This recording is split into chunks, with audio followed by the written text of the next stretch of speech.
Hi, I'm Eric Ford for Made Here.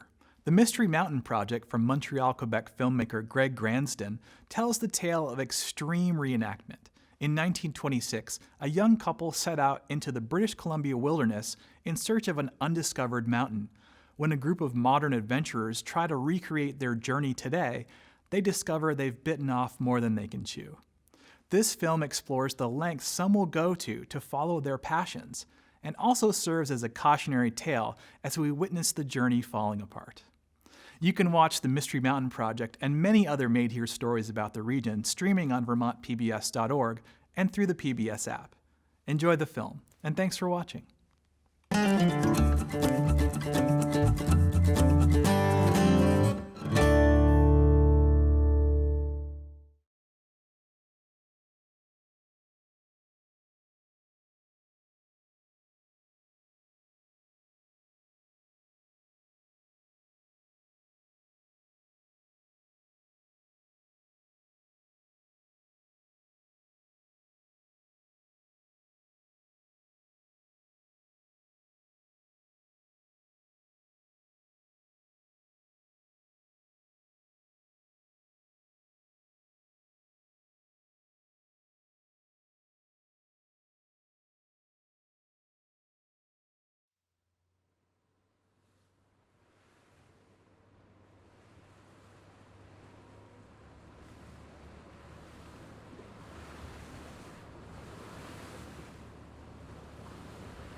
The coast mountains of British Columbia are really spectacular, and they're places that very few people, even mountaineers, get to go to.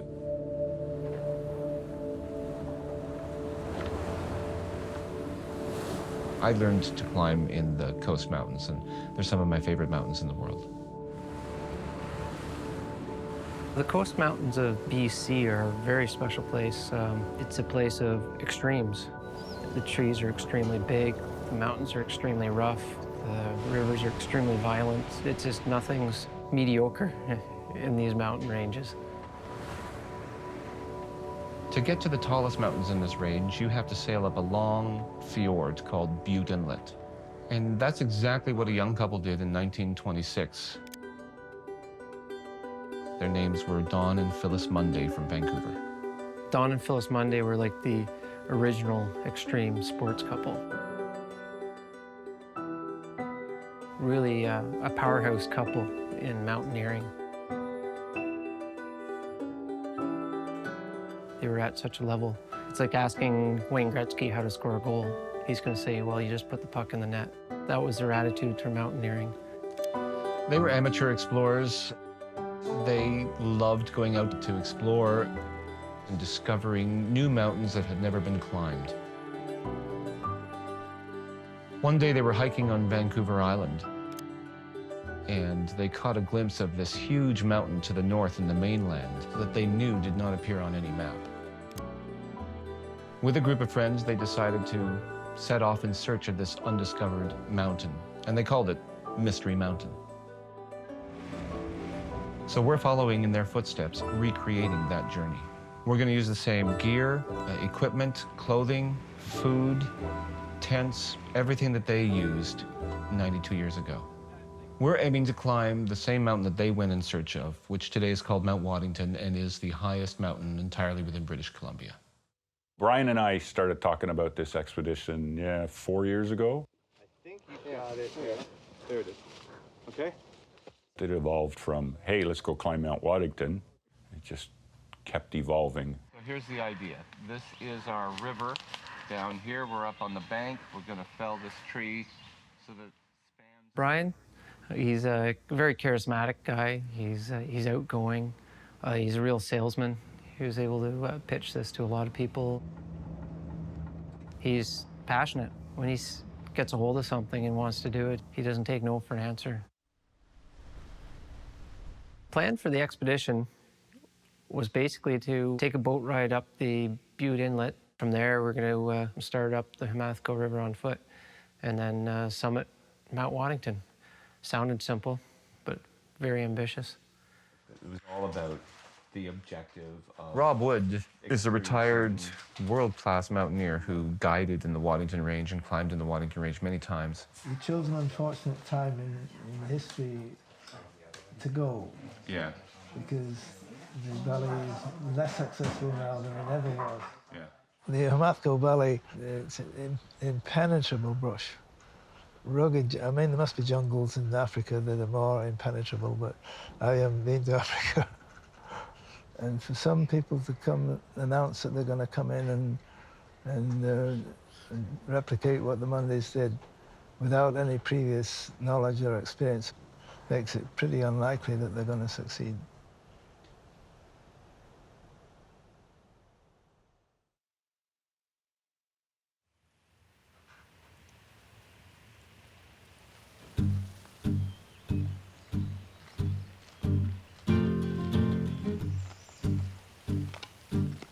So now we have to hike along this river valley, the Hamatko River, for 52 kilometers just to get to the foot of the mountain.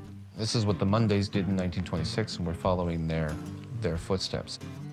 It was very exciting for me to be finally on the trail hiking towards Mount Waddington, starting the expedition. It felt really good to finally get on trail. Months and months of anticipation really left me wanting to find a groove really quickly. Don and Phyllis Monday were not wealthy people. They made and designed a lot of their own equipment, like their pack frames, their tents, their sleeping bags. And we've tried to copy that. We've done the same thing. We've made our own just from looking at old photographs. We can easily fit 3 people in that tent. We're using a lot of the same materials that they did, wood and sailcloth, which is Egyptian cotton. It pulls it open, and now you can't get in and out very easily. No, but that's going to bed. We don't have accurate descriptions of how these things were built. We were kind of winging it as we went along. Now, That's pretty good. That gives you enough down here? Yeah. It's actually almost comfortable. Doing our best to copy what we see in the photographs. So we have no idea whether they're actually going to function well in the backcountry for 30 days. Okay. We are moving though, right? After this. My very first impression of carrying the 1920 style frame packs where they were garbage. One pops through the other, and then They hurt like hell. They were too heavy. We were overpacking them. These packs just had shoulder straps. They don't have waist straps. They're not ergonomic, so they pull on your shoulders, right? They're just weighted down.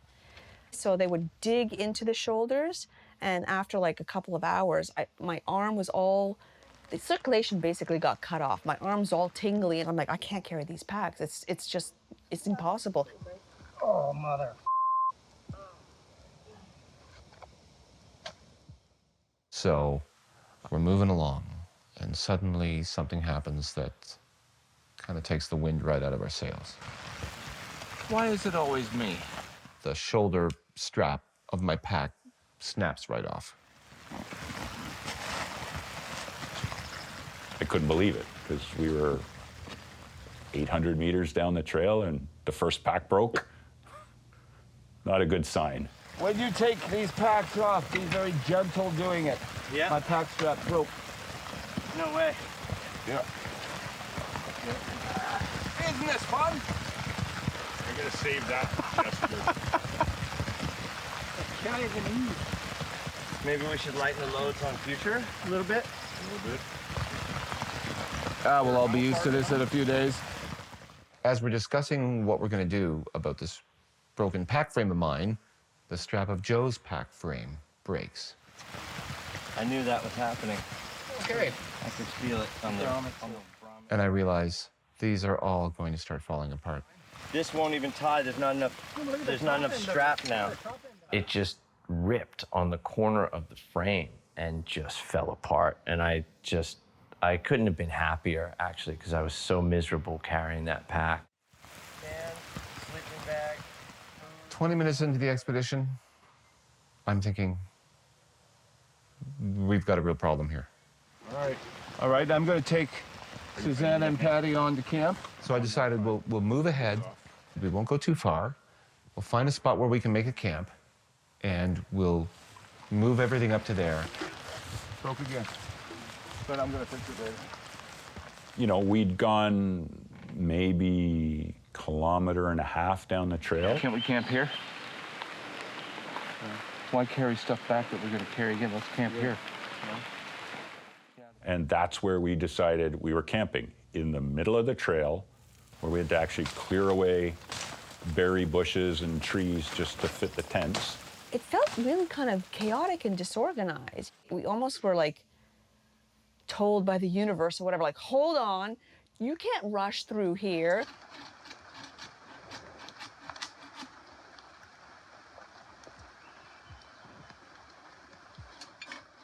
It was like a World War I trench. And there was nowhere to sit, and everything was covered in mud. You were covered in mud. We nicknamed it Mud Camp. It reminded me of what you would find from a platoon that had been like decimated in Vietnam. We all had these dreamy ideas and visions, and then reality comes in. Ron suggests, look, this isn't working. What I'm saying is,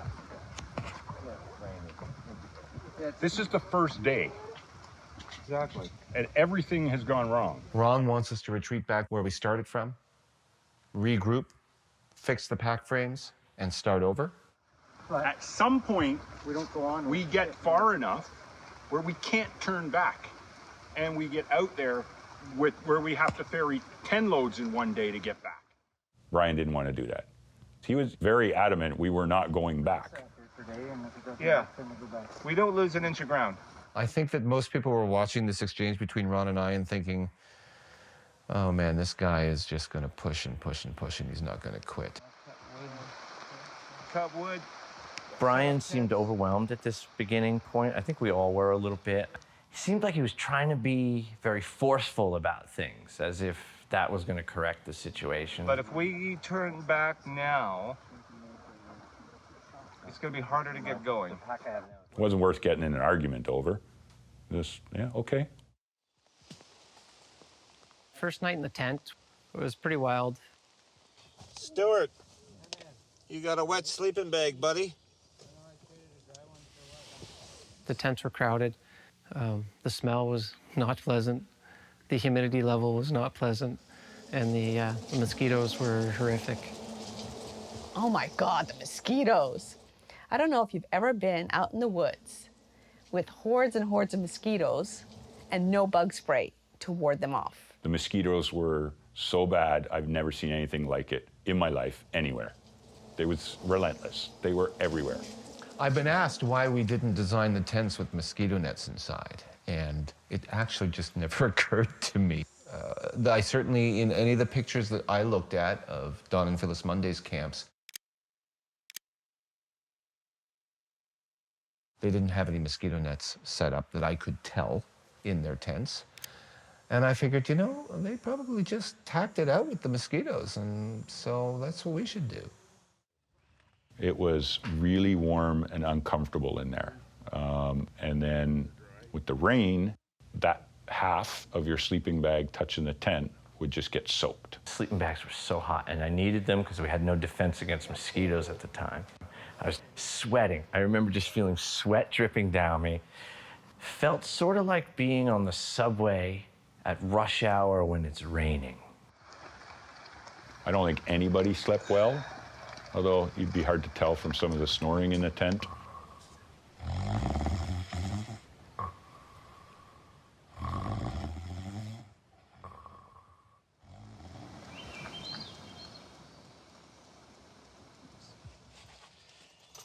Right now, Stuart and I are behind as the others are ferrying a load forward to repair packs that have ripped under the weight.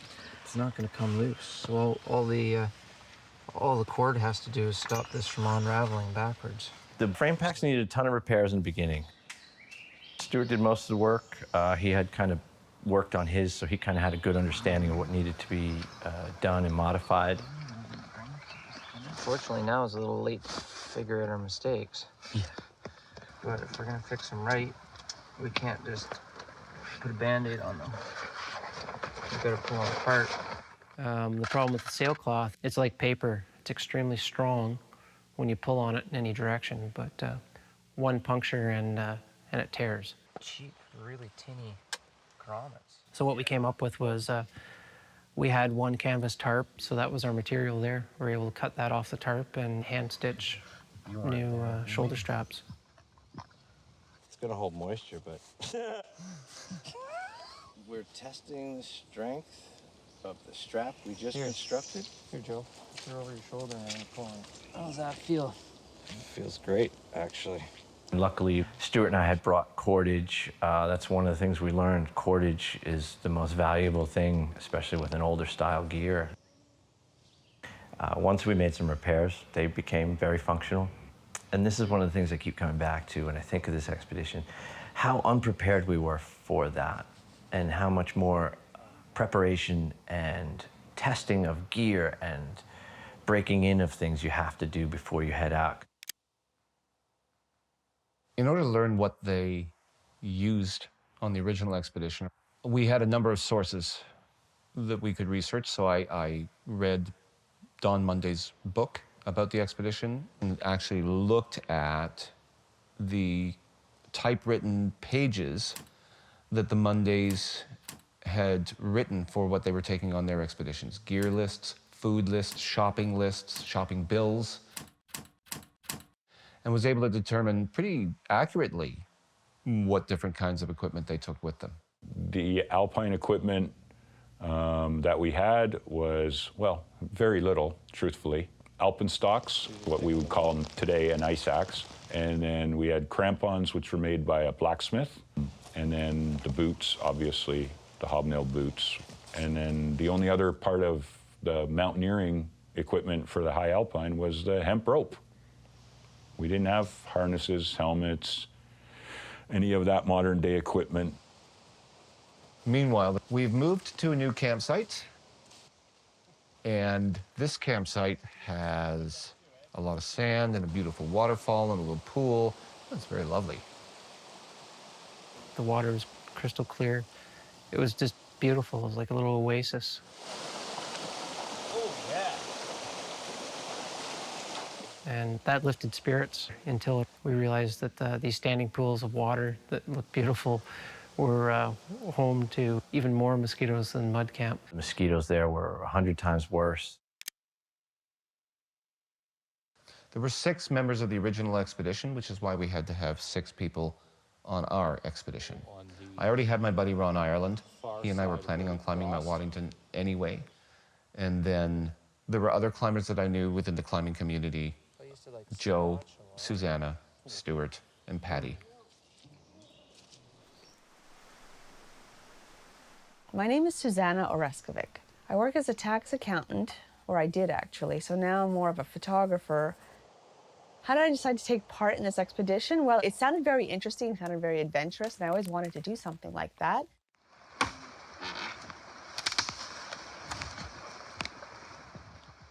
My name's Stuart Rickard. I work for a company that runs a hydroelectric dam. This expedition has a lot of elements that I'm really into. I like camping. So far, it's basically just been a camping trip.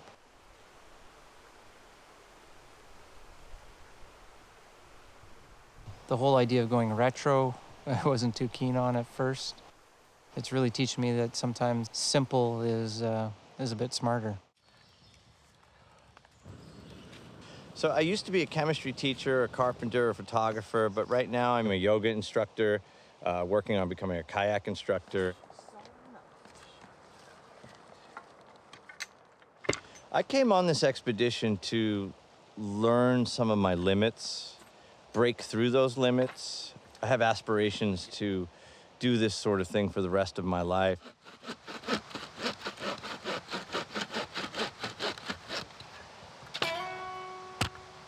Here we are, it's day 2. Ron's not looking very good at all. He's told me that he's got a cold or a flu or something. He's not feeling well. Yeah, I've had a rough couple of days. I'm really struggling. Every day seems to be getting a little worse. Starting to feel pretty weak. Ron, at this point, is getting visibly really sick. Do we have moleskin in the first aid kit? Yes, we do. We do. And Patty and I are getting blisters that are starting to concern both of us. Patty as well, big, strong, quiet kind of guy. So he really didn't get a feel that there was anything going wrong with him until pulled his boots off and revealed his blister, his heel. It was actually disgusting to look at. It had sort of the texture of raw hamburger. My feet are pretty. What if you soak them in the cold, cold water for a little while, too? I'm not sure I can put the boots on, hike with the boots. They're just chewing the hell out of my feet. I'm just kind of hanging on by my fingernails, which is not good. Brian just said you're gonna look at the whole thing today and figure out a plan. Yeah. Okay. Like, He didn't say he decided a plan. He said we're gonna look at everything and figure out a plan. We need to change the strategy. Absolutely. Well, how, Joe? I had questions about Brian's leadership. I had questions about organization and preparedness, storage of things. Things were rotting already. Some of the summer sausages are getting moldy on the outside because the couple days of really wet weather we had. So I'm just scraping off the mold.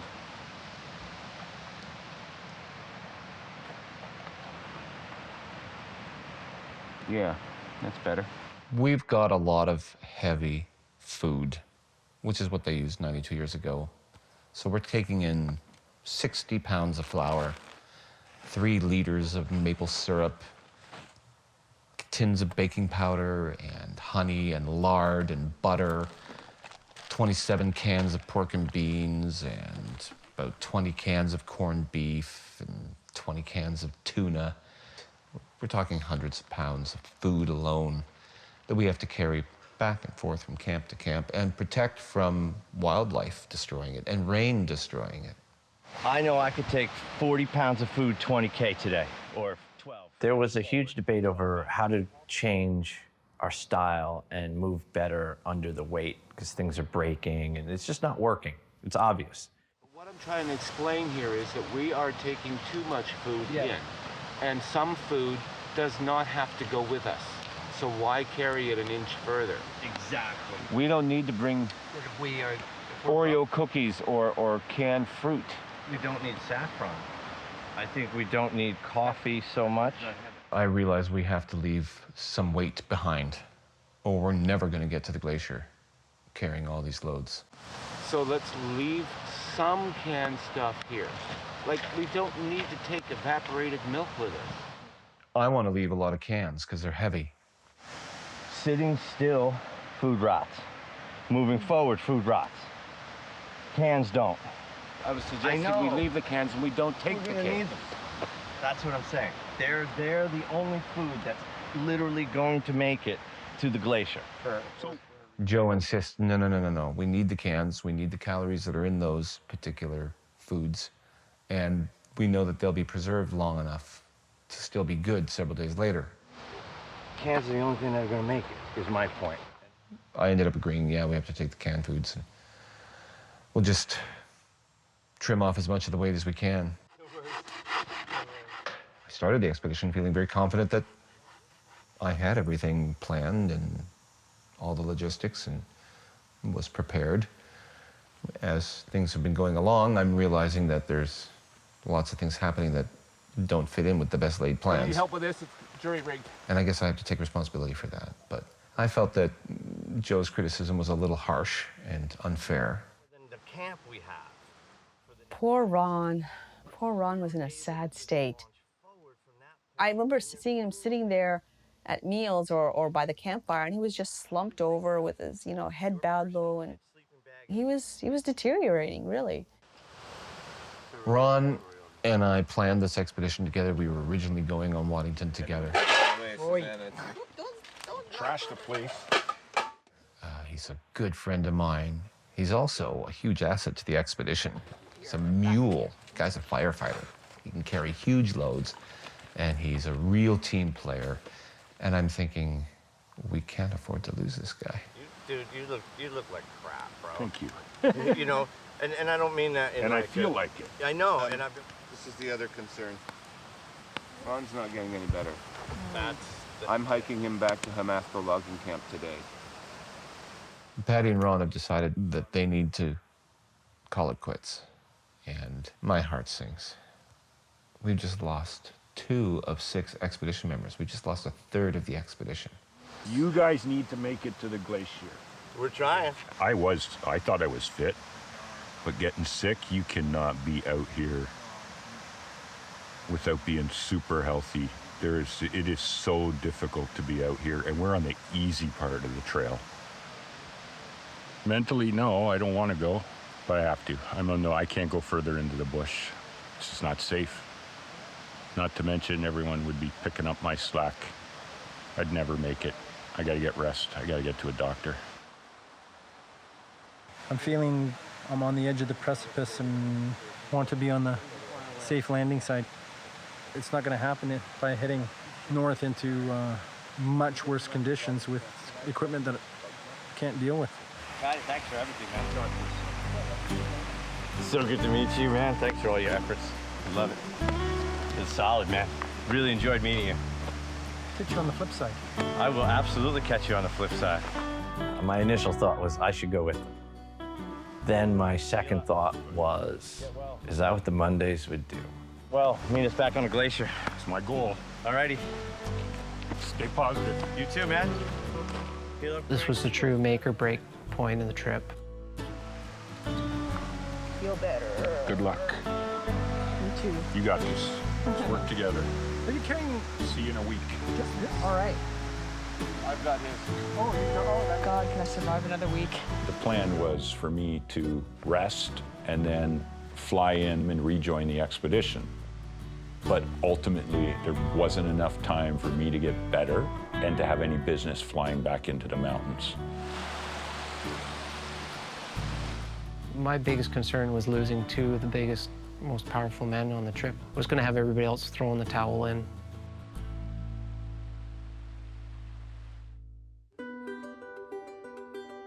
So the character I'm representing is Phyllis Monday.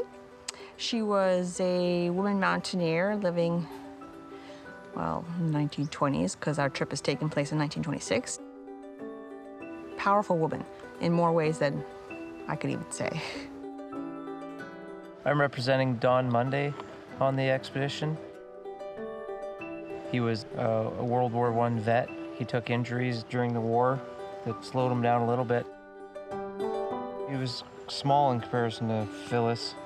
Phyllis was a bit of a genetic beast. She would always carry heavy packs. A very, very physical presence. He claims that they fell in love when she pretty much saved his life when he was just about to slide down a mountain. She reached up and jammed her foot up against his to prevent the slide, and that was sort of the start of the relationship, I guess.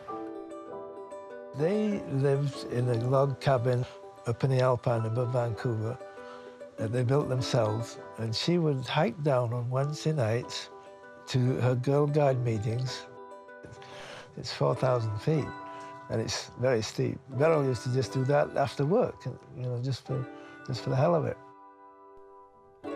This is part of a dying breed. I don't think they make them like that anymore.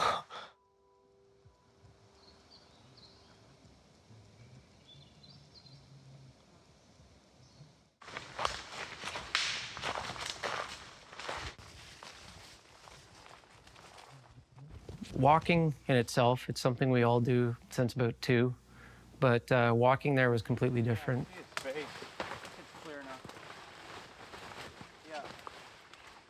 The boots, the weight of the boots and the design of the boots, they're not very flexible. So it forces you into a marching step. We're following an old logging road. It's a little overgrown, but it's still easy to find your way along. And just follow this road. We're seeing bear scat everywhere. We've seen scat on the trail already, but it's usually old. That's a lot of it, and it's a lot fresher. And there's always the awareness that there's bears all around us. Still had flies on it yesterday. There's a couple flies. Humans have a phobia of bear, I think, naturally. And we're in bear country, and we were told we would see lots of bears. And as we're walking along, the only real nice thing about these trails is they're lined with raspberries, delicious raspberries, which were a godsend, but we also knew that that was the reason the bears were there. Throughout this hike, I'm constantly thinking about how we're moving along compared to the Mondays and how they moved along.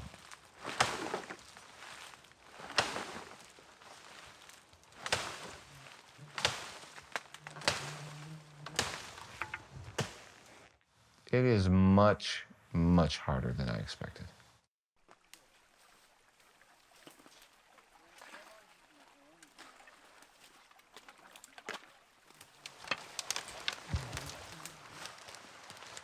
Lower, duck. Oh, your bag's too high. Lower. 8 inches lower. Oh. We're just going so slow. Much slower than I anticipated. Oh, man. Joe. Wow, this is some precipice, eh? We're coming along the road and suddenly the road ends and there's nothing but river in front. Look at that. It was a washout that had taken the road away, where you could walk up to the edge of it and look down and see, 30, 35 feet of emptiness. Because this is a dead end. There must have used to been a bridge or a... Man. Oh, this river moves, eh? Look at these eddy lines. Because the Hamathka River has changed its course and washed out the road. You see a connecting road that way? From that spot where the road ends, almost directly ahead in the distance, you can see Mount Waddington itself standing majestically above everything. And you could see the whole range set out like a fruit bowl up in the mountains. It's like, there it is. That's where we need to get to. All I could be thinking while I was looking at it was, that is awfully far away. And we have to get all the way there. Man, I wish we could make it across that bank. Our next problem is, where do you go from here? And now we have no road, and we're not sure how to get around this obstacle.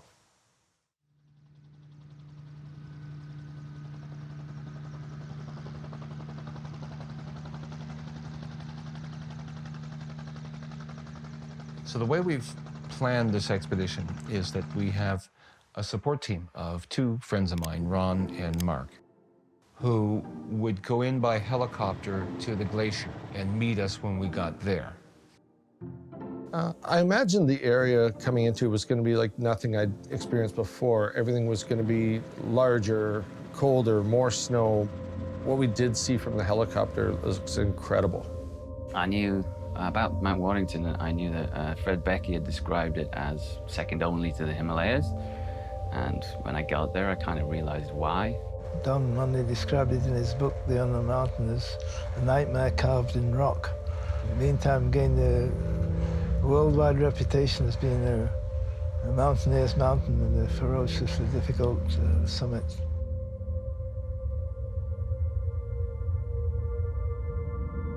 We got out, and it was like we'd been dropped on Mars. Sand, silt, rocks, sun, a bit like a desert island as well. It was kind of impassable in all directions, I expected to find the expedition very tired, very weary, maybe out of energy. My reaction when I heard that they were still down in the valley was a little disappointing at the time. I was a little upset with that. The area was beautiful. Our camp was nestled right at the toe of the glacier. We had 2 lakes right above us. We had a beautiful flowing waterfall going beside us. It was kind of an untouched area. Very few people had been there. Chances are very few people will ever go there again.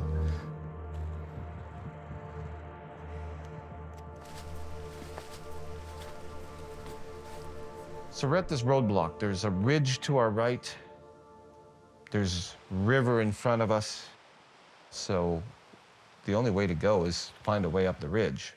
So I go crashing into the brush, and I'm looking around on some rock. I do a bit of climbing, and I find a fairly steep path that will take us up onto the ridge.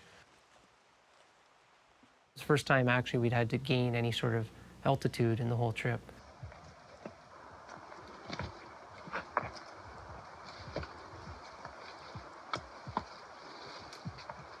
And it was pretty technical. There were spots where, in amongst the trees, the roots, the rocks, a couple timber bridges. It took us some time to weave our way through that. I think we did 3 hours in and 2 hours back, so a 5-hour day with heavy packs. Didn't feel very strong and energetic. I had this pack frame, ill-fitted for me, probably too big, probably unbalanced. What really happened is I stumbled a couple of times, and when you stumble, that means you're getting tired. I was upset, and I was worried, and that's what I talked to Brian about at dinner time. I said, Brian, I'm worried about myself. I just don't want to, slow everyone down because I can't physically move as fast or as long or as hard. But you never slowed anyone down today. Of course. You never slowed anyone down. We weren't slowed down because of you. I'm not sure. I was worried I can't do this, maybe I can. You're being too hard on yourself. And I was more upset with myself than anything else because, I would expect that I could. Well, if I give 100% on something that's easy, how do I give 110% when I don't have it? I'm not going to ask you to give 110%. I'm only going to ask 100% every day. But how do you know that I can do it? I know you can do it.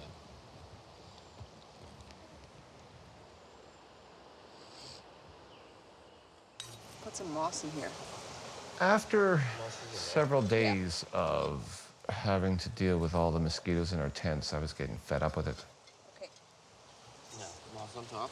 Just light, just a little. Yep, that's enough. And I was talking with Susanna about the Huron and Iroquois nations, how they had these big longhouses that were always very smoky because they kept fires in the longhouses and it kept out the bugs from them. Taking it to the tent. So, well, maybe we could do something like that, like get some smoke into the tent. And so we had a can of old tomato sauce, put some moss in it with the coals, and it would smoke out the bugs. I have to close the tent, but not all the way. And I usually put this here so it doesn't touch the hot coals. And just a little bit of moss on there, and I put it in there so it smokes it, and then the bugs come out. And then we go in.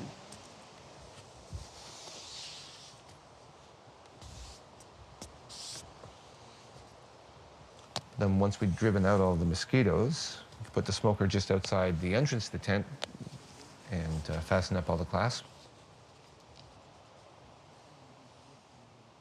Here we go. Bug-free. Bug-free? The one downside with this technique is you can't go to the bathroom once you've clasped up the tent and made it safe for mosquitoes coming in. You can't go out. We learned to deal with the mosquitoes at night by armoring up, we nicknamed it. We would just totally cover every piece of skin. It was cotton layer, wool layer, your leather mitts. A sweater, bug net, hat. 2 layers of sock. It was really throw on everything you have. It was ridiculous. You looked like you were ready to rob a bank or something. I would get maybe 1 or 2 bites a night. Mentally, it wears on you. It seems like you could ignore the mosquitoes when things were going good, but when things were trying, that's when the itch and it would just drive you crazy. Sometimes some mosquitoes would still get in the tent and you'd have to kill them in the middle of the night, so you'd hear a lot of clapping as you're trying to clap them. Then we learned towards the end of the expedition that if you actually just smear them against the tent gently, that was much more effective. This food is going to keep us from getting anywhere. Because we had 1920s style food that's really heavy to carry, we can't carry it all at once, so we have to carry some of it forward, 5 kilometers, leave it there, go back, get another load, and then so on until we had everything moved 5 kilometers forward. It's very slow, it's very grueling work, it's very painstaking. On a 30-day trip, you're going to fall into that. And of course, we fell into a pretty heavy routine.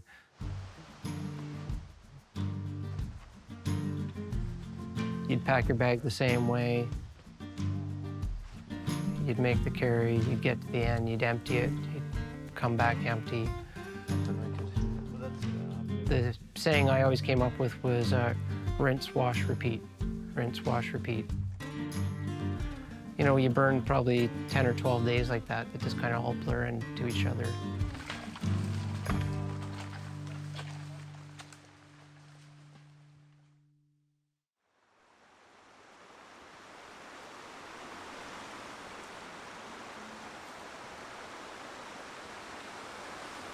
Okay, so this is a 1921 Kodak autographic camera.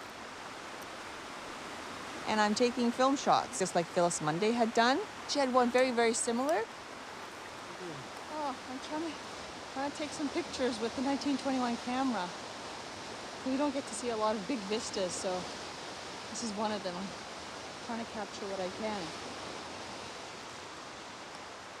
Don Munday, when he wrote about his travels through this valley, he wrote about things like cutting down huge trees in order to get across raging rivers.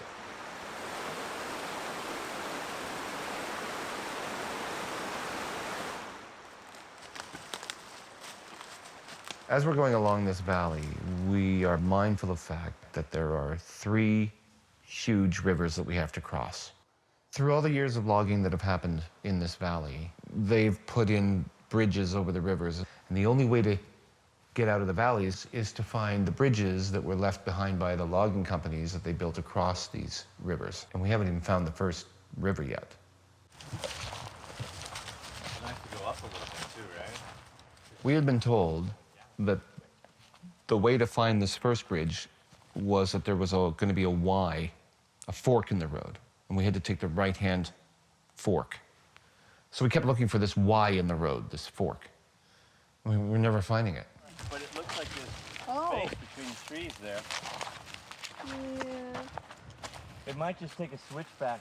And so finally we come to a spot where the road branches away up the side of the mountain, or it goes straight on. We're like, oh yes, okay, this must be the Y, so we must need to go that way.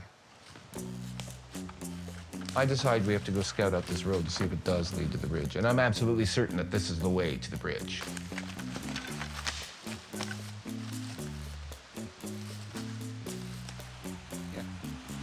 I think it's that way.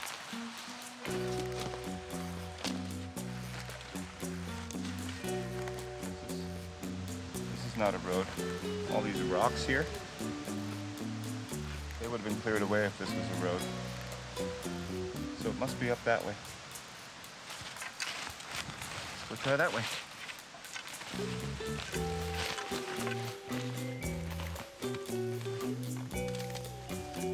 Switch backing up the mountain here on Hikami, but it's not going around the spur. I mean, it might be going up. No, it's not even going up there.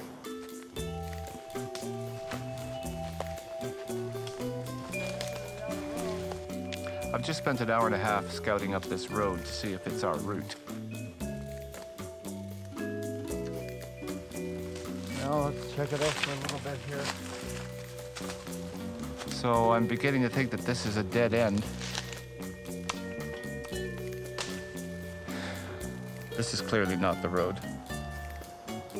It's not going in the right direction. So there's an hour and a half wasted. So I've been thinking all along that this is going to be a really simple thing going through this river valley, because you just follow the road until you get to the glacier, and it's simple. Now, for the first time, I'm starting to think maybe this isn't so simple.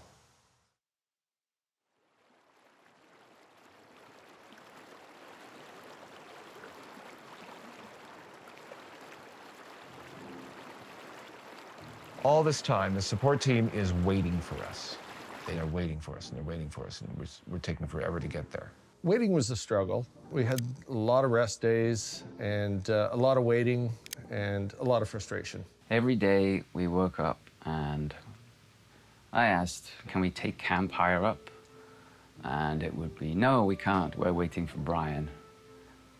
And that was kind of the tricky aspect of the whole thing. We didn't know how long they were going to be.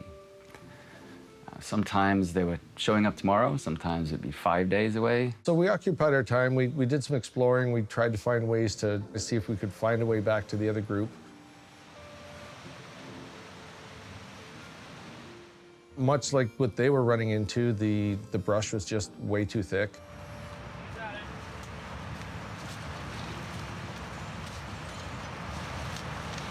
And I can't see you at all anymore. We didn't have bushwhacking equipment. We had our mountaineering axe, so we could kind of break some branches with the adze on the axe.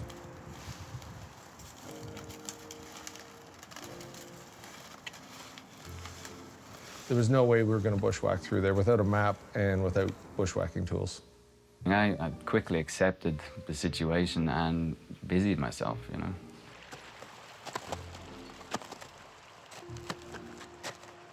We played around on the glacier, which was very interesting and technical. And then I read Crime and Punishment on my Kindle. I meditated, I did some yoga. I had my phone, we had solar chargers, so I played a little bit of solitaire on my phone. When we landed, we had bought some steaks and some beer and some scotch so that we could throw a party for the guys, because they were supposed to be there when we landed. So of course they weren't there. And so we had to eat and drink those things for the first week. Oh, I need that summer sausage tonight, too. After 3 weeks of hiking, you know, our dinners sometimes were a bit slimmer, you know. You got 3 choices: corned beef with mustard, corned beef with cheese, or corned beef with jam. Can I have corned beef with cheese and mustard? Absolutely. Can I have a piece of mustard and cheese and then a piece with jam as We well? were joking, the corned beef sandwich is 3 pieces of corned beef, one for a bread, one for a meat, and the other for the top. And it's really just 3 pieces of corned beef stacked together. It is gross. This is what you call an outdoor charcuterie. It's just a texture that's not pleasing. It's almost void of flavor. You know, you do get tired of the texture kind of quickly, though. Yep. I've had 2 bites. I'm enjoying it. Yeah, good. That's good. You guys need to suffer a little bit more. We just eat too well. Yeah. That's the problem. Even I was starting to say this, do I really need this? With the mustard? Put the jam on mustard? it. Don't argue. Okay. You guys don't listen. Well, I'm pouring jam right now.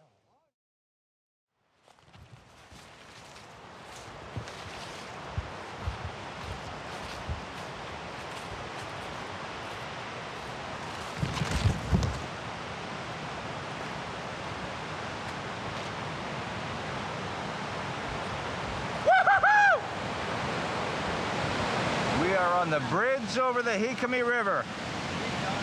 Took us all day to find it. Going 2 different roads, but here she is, and she's beautiful. Because now we know we're en route. I'm just elated. 'Cause we finally found this bloody river that we have to cross.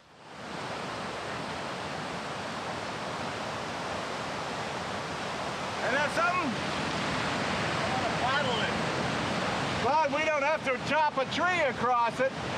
Well, Brian was like so happy. We're en route! Woo! Yeah, he was like overjoyed, whooping it up, high-fiving. It was good. It was a good moment. In another couple days, we come to the second river, the Jawakwa River.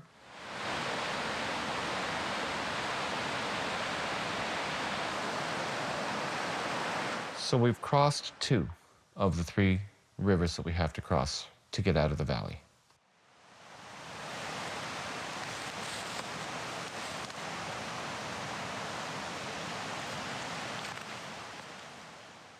And we're moving along, and suddenly there's no more road. And it's just gone. And we realize that we're bushwhacking from here on in. Don't use that as a handle.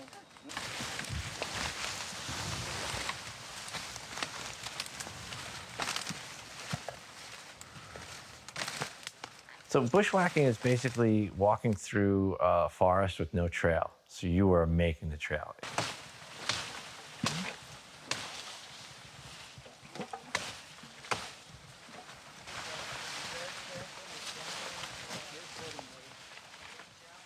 It was the first moment where I think people realized that this is going to get hard. At an angle, Brian, not straight down. It was like silent, and you really felt enclosed, and the forest was coming at you from all sides. Sitting around there, Joe? No, it's just more heinous crap. You really couldn't see much. But that ravine gets wide, eh?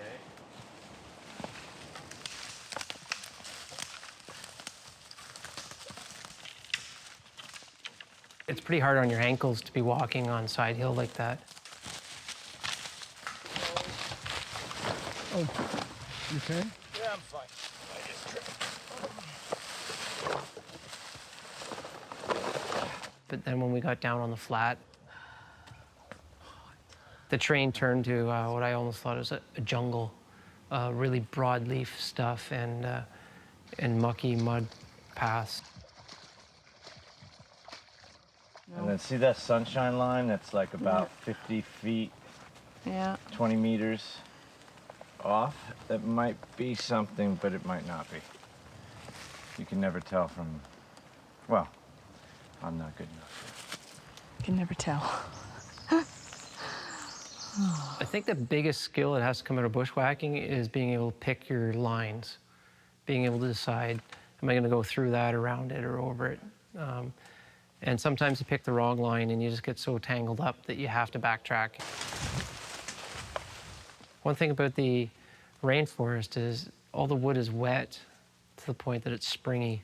So you push something out of the way, it comes back and whacks you in the back of the legs or the back of the neck. Well, I got tons of bruises, some from the pack frames on the backs of my arms and from the straps, and then sticks just smacking you in the legs, almost like pickets or punji sticks, just pointed straight at you, so you walk into them because they're hidden by foliage. If I had to sum up bushwhacking in one term, it's really a fight with nature. Allergic reaction. I can see right away though if The reality of being on the trail, it was a lot tougher than I had imagined. Actually, one of the things that I didn't expect was just the beating and battering on my body. I don't know, I felt a little pain the last couple of days and didn't notice anything. And then last night, as I was just checking myself, I felt this lumpy blister. And then I said, hey guys, take a look. everyone went, just another repair at Rickard's Repair Shop. We do packs, ropes, people. He repairs everything. You name it, we fix it.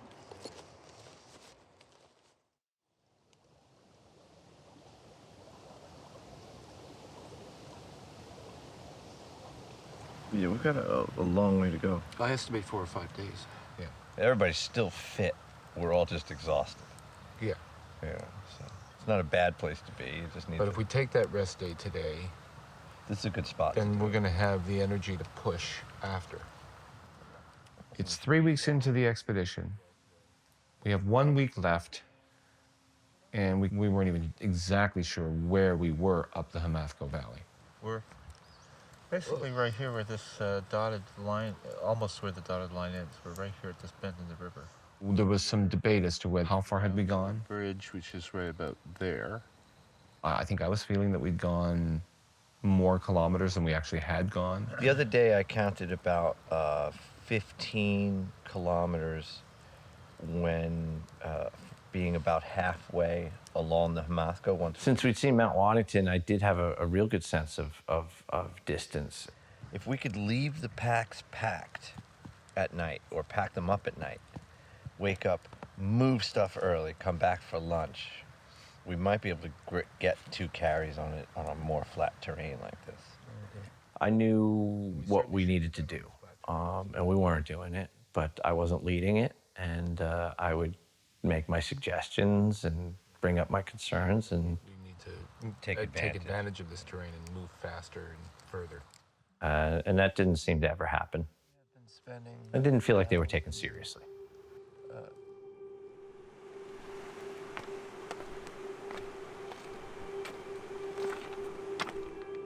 On average, we're really only advancing about 2.5 kilometers a day. They're good. As we're going along at this snail's pace, I'm getting extremely concerned. We're not going to make it to the mountains at all. We're definitely not going to make it to Waddington. We might not even make it to the glaciers unless we can pick up the pace.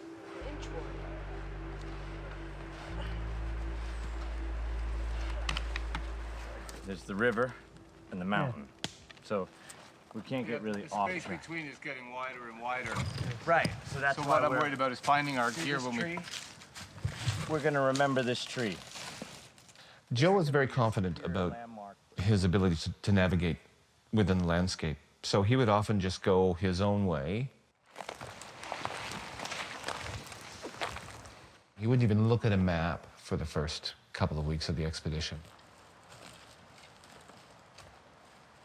He kept saying, there's a river on one side, there's mountains on the other. I can find my way through this terrain. And he was always finding his way through. That's a no-no in group dynamics, to separate yourself from the group. It's not that I like to walk alone in the forest. I really do like company. I think frustrations were building. Joe probably had the most doubt amongst all of us. Why are we adding all this hay? We need to go that way. Wasn't sure why he signed up, and I don't think it became clear even partway through it. I really don't agree with this. I think his biggest point was when he got to the point where he knew the quickest way out was to continue forward. You know, it was a hard trip. It was a hard expedition. So it seems to be no matter what terrain we choose, it's the wrong way. There was not a lot of fun, was there? Yeah, that was the one thing that I really, in retrospect, wish that there had been just more joy. I remember saying that this isn't a joyful trip, and it was getting to me. I just don't see the sense. I do not see the sense in pushing this group that hard. Sometimes Joe's frustrations would really boil over. It doesn't make any kind of sense. It makes no sense to me. I'm not talking about getting a chopper ride from up there. I'm talking about getting up there for the point of getting up there. You just said, in best case scenario, we get 1 day to play. Nothing here has ever worked in a best case scenario. I'm thinking to myself, this guy turns around, our expedition's over, so we got to keep him happy. How do we do that, right? Yeah, it is.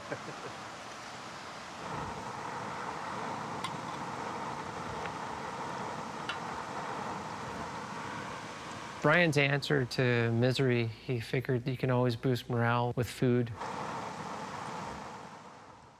It came to the point where he'd read that the Mondays had donuts on trail, so he had to make us donuts. Having worked as a chef and loving cooking, it's been very important to me to cook things that they would have eaten in 1926. I got my hands on a cookbook from the 1890s that had a donut recipe. I've got some maple syrup, so I've added that to give them a maple-flavored donut, and we're going to have some maple strawberry jelly-flavored donuts. It's going to be a real treat.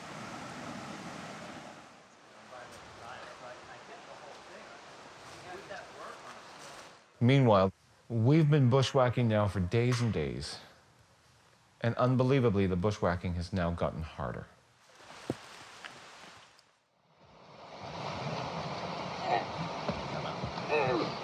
go. Nice job. That's it. I'll get your apple stop. I mean, I'm feeling like we're becoming experts at this stuff, and now it's throwing us even harder stuff to deal with.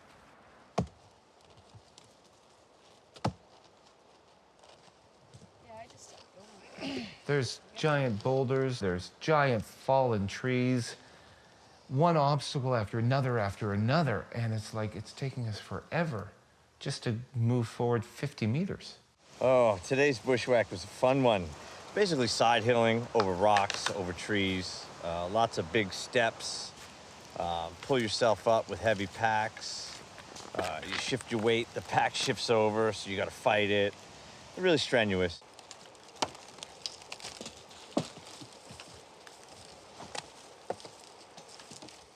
So at one point we came across what Joe affectionately described, the maze of death.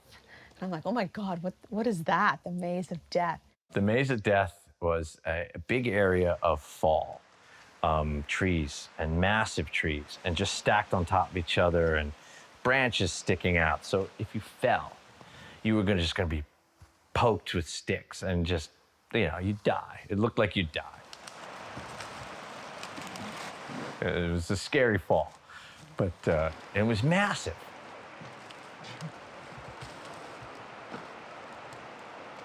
Can't really step on the ground because the ground could be like 3 feet below. So you're trying to step from log to log.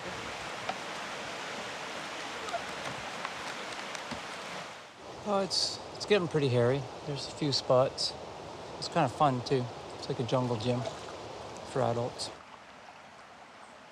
And so finally we come to this tiny open area, and then there's these massive trees that have fallen, that are right in front of us, blocking our path, right to the river.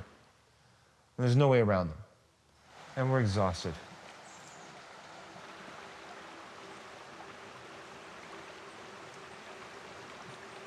Dejected faces. Hmm? And we know that we're close to where another logging road is supposed to be coming down that goes to the bridge, which is the final bridge that we need to cross to get out of the valley. So I send Stuart up to scout around and see if he can find a way around and get a lie of the land. Stuart gets back to us and he tells us there's still at least another kilometer of this really hard bushwhacking ahead. You can see a lot from up there, though. That's the answer around this shit. It's just go about 1,000 feet up and then come back down again. You can't do that with packs. No. And my heart sinks. It's already late in the day, we're tired, and I'm thinking, man. It's obviously in between it. We're running out of time. It's beautiful. If we weren't all tuckered, I'd suggest we all go for a mountain hike, mountain climb. On the map, it looked like once we got through that last kilometer that it was supposed to open up. We'd get to the corner where we'd pick up the road again, and it would lead us right to the bridge. It was supposed to be the easiest walking, but... Like with no pack on, yeah, you could just get high and go. And side hill. No matter how close it was, it became apparent it was out of reach. At that point, we'd been away from family enough. I started to really think about my wife and the kids and why I was doing this and what I was getting out of it.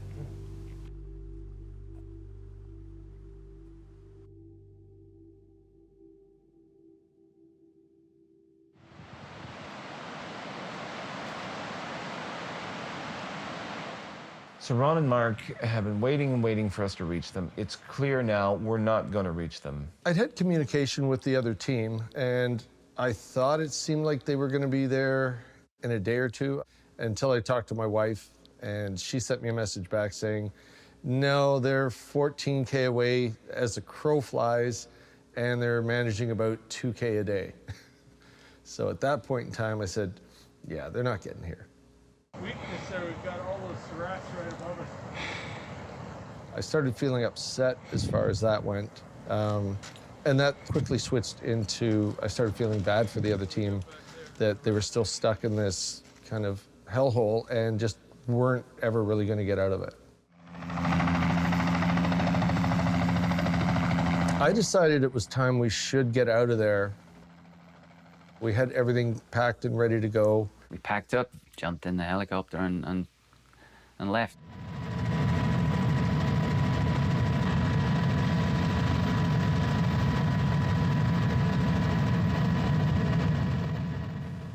But we had a great view of the Tiedemann Glacier, and with Waddington at the end of it, and that's pretty spectacular.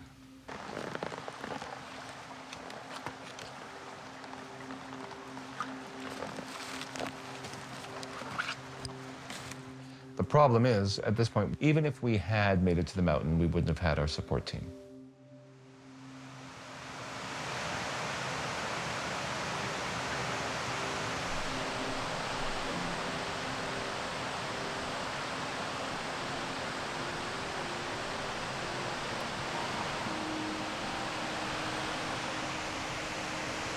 These are the things I came here to see. I don't think anybody's looked on this in quite a while, and probably only a few people. It's gorgeous.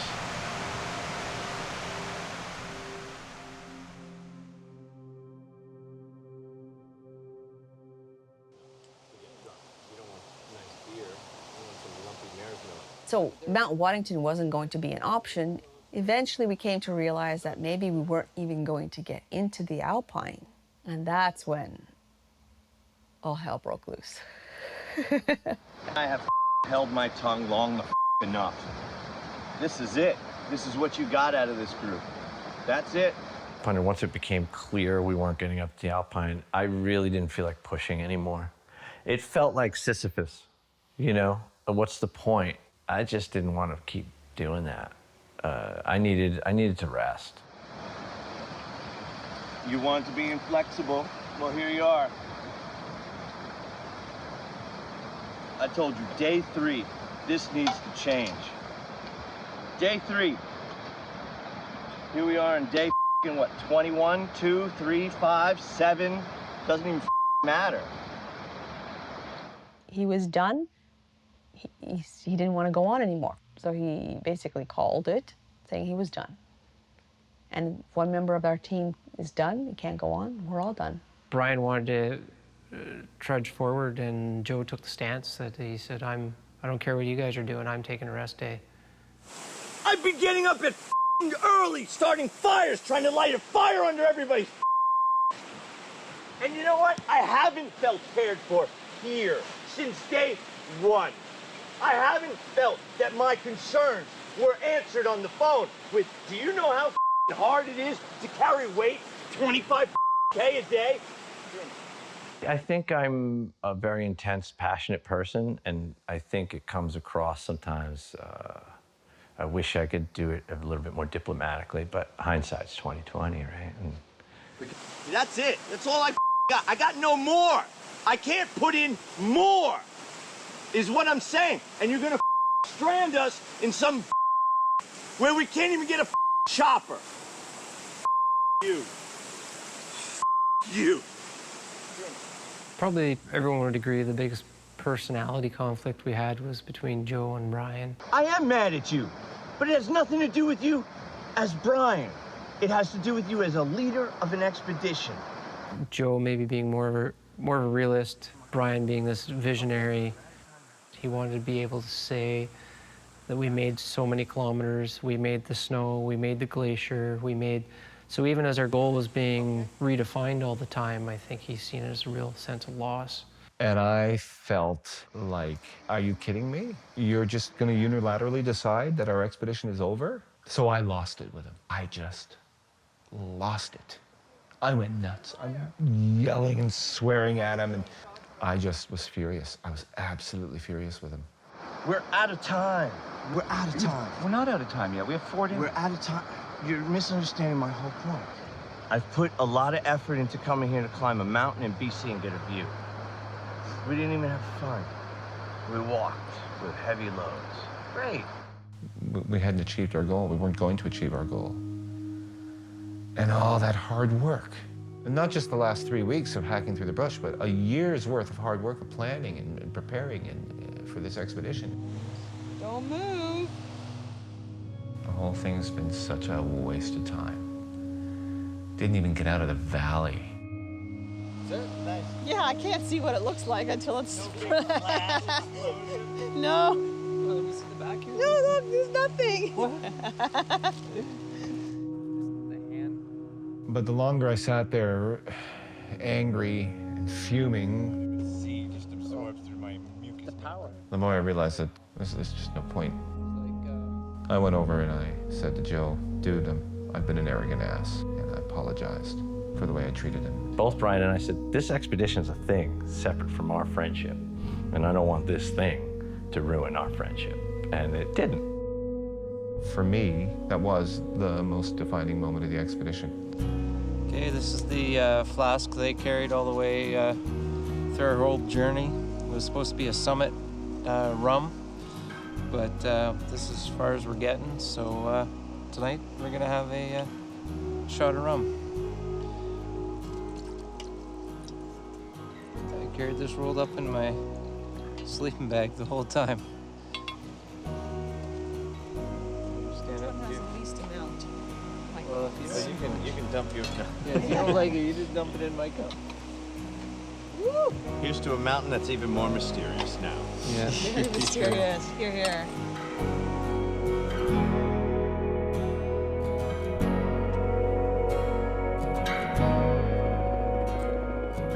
When the helicopter actually showed up, like everything else, this whole theme of this is just mixed emotions.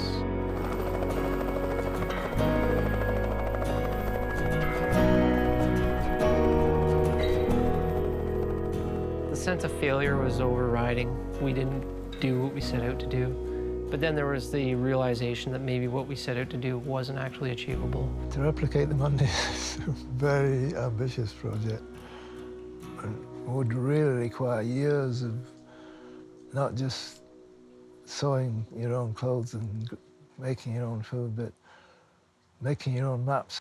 But what is much more difficult is the attitude and the fortitude that the Mondays had. That is not easily replicable. And people in those days were much more self-reliant, let's face it, than people in modern times.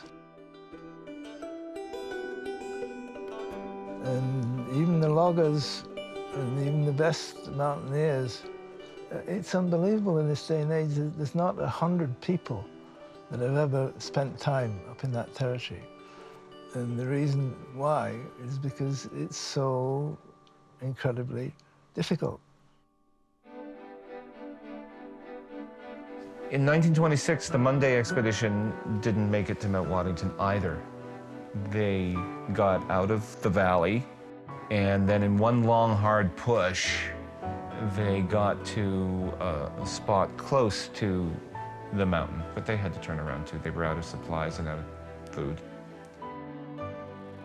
They kept going back for the next 10 years, exploring the mountains from different sides and mapping it, making these incredibly precise maps and naming the peaks and glaciers with these wonderful romantic names. It in itself was a huge legacy to leave for British Columbia, especially the mountaineering community.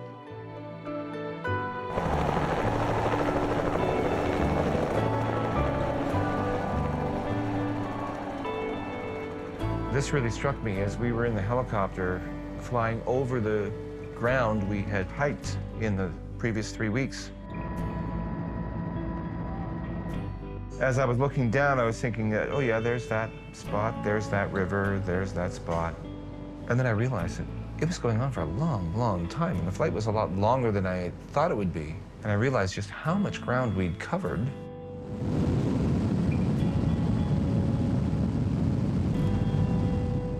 And to look over it from the air like that, you looked at it and thought, wow, no wonder we were struggling. Like, this is gnarly, gnarly stuff. I was disappointed, actually. I wanted to walk back out.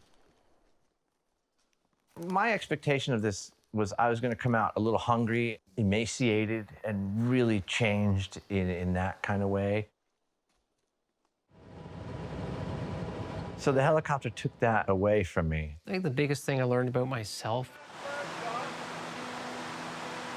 was that I think mentally I had the ability to take all these discomforts. And modern man isn't used to being uncomfortable. So to be able to block out the minor discomforts and get to a point where you're not just surviving, but you're actually enjoying yourself. For me, it was more of a mental challenge than anything else. This is one of the smaller ones, I'm sure. I really love the fact that I was able to be present and open to whatever happens. One more time. Flagging tape? Even as miserable as it was, it's a moment in my life. And, you know, it was shared with people that very different personalities, and yet at times we worked very well together. Want some of this?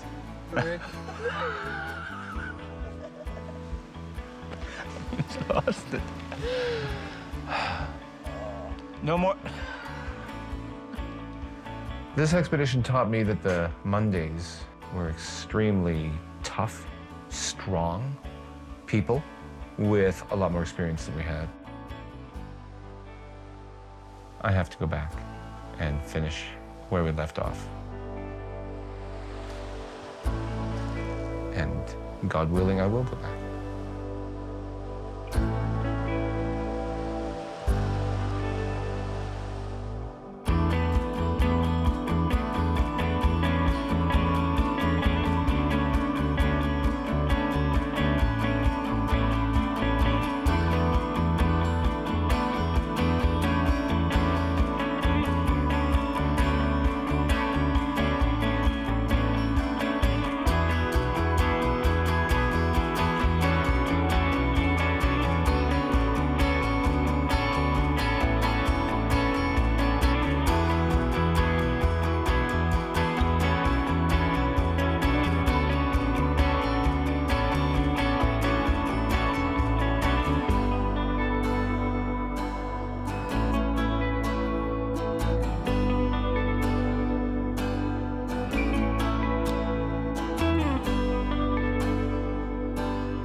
Vermont PBS, partnering with local filmmakers to bring you stories made here. For more, visit vermontpbs.org.